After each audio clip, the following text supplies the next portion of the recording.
Sebelumnya, Assalamualaikum warahmatullahi wabarakatuh. Di sini tujuan saya itu mempresentasikan pertemuan 15 yaitu final project rancangan database Spiral Public.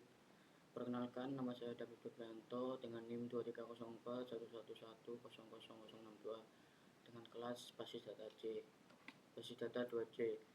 Halo semua, perkenalkan saya David Febrianto dari Universitas Diponegoro Madura. Pada kesempatan kali ini saya akan mempresentasikan final project perencanaan dan implementasi database Spiral Public.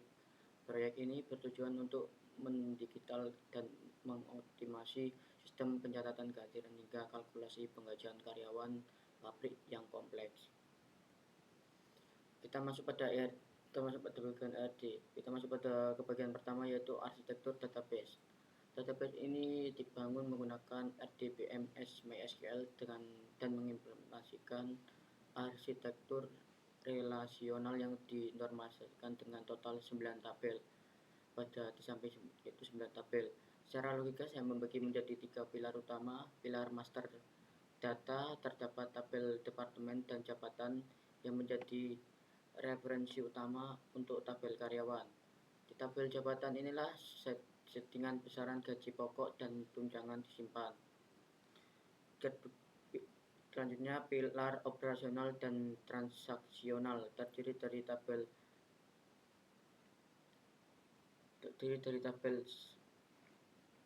shift kerja, jadwal kerja, dan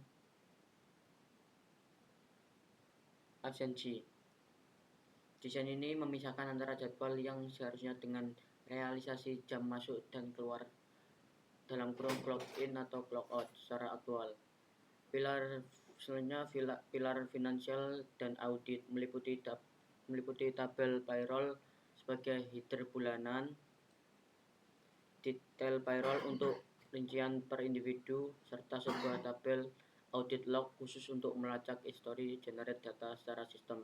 Di sini pada gambar samping ini yaitu gambar ERD arsitektur database-nya. Selanjutnya, untuk tantangan saya dalam merancang sistem pabrik terdapat 2 tantangan utama, yaitu pertama, volume data yang masif.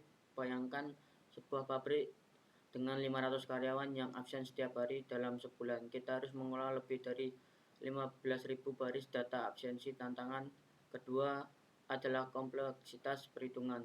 Sistem tidak hanya melihat status hadir atau alfa, tetapi harus mengkalkulasi secara presisi berapa jam total lembur yang dihitung, 25.000 per jam, pemotongan 75 per hari, absen atau alfa, hingga denda keterlambatan sebesar 1.000 per menit.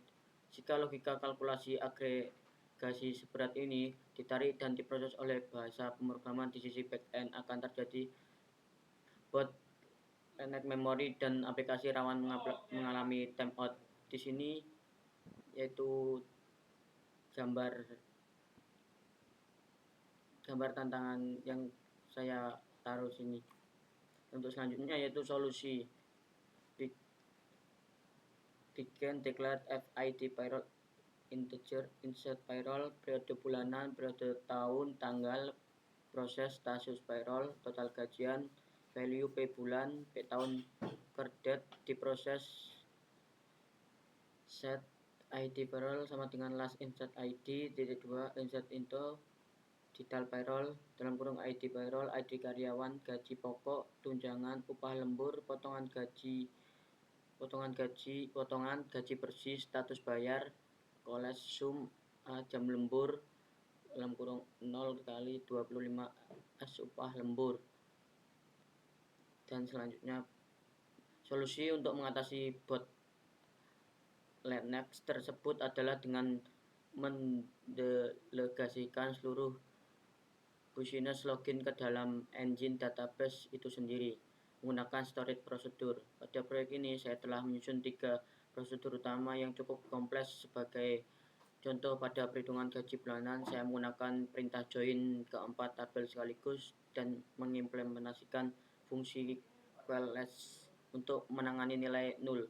Logika matematika seperti denda menit keterlambatan dieksekusi menggunakan kondisi case when langsung di level SQL.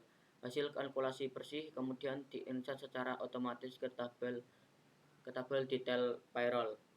Untuk secara evaluasi performa, pemindahan logika dari aplikasi layer ke database layer ini terbukti sangat optimal.